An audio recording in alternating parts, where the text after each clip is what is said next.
I'm Reuters columnist James Saft.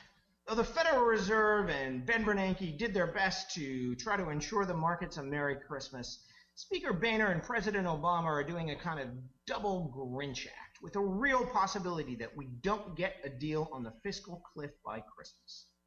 This is clearly going to drive markets in the next couple of days. This afternoon, we're probably going to get a vote in the House on a Republican-sponsored so-called Plan B. Essentially, if Plan B doesn't ever come to a vote because we get a compromise, that'll be fantastic for markets. Equities will rally. If Plan B doesn't pass today or this evening because the Republicans can't get the votes together, that'll be negative for equities because it's essentially telling you that taxes are going to go higher and that the Democrats are going to more or less triumph. If it gets delayed and it looks as if we're getting progress on a compromise, that'll be mildly market positive. But if it gets delayed because the Republicans look as if they can't get their act together, that's mildly negative.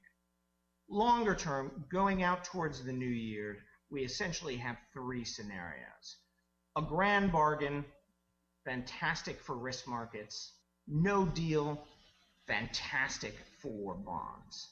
If we're not going to get a deal, you're going to see a tremendous rally in the bond market, even though it may mean another downgrade for the U.S.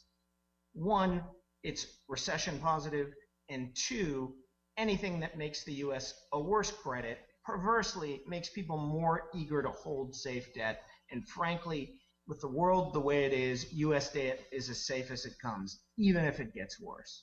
Finally, if we get a kicking the can down the road kind of deal, that's going to be mildly negative for all asset markets, and perhaps that's the most likely outcome.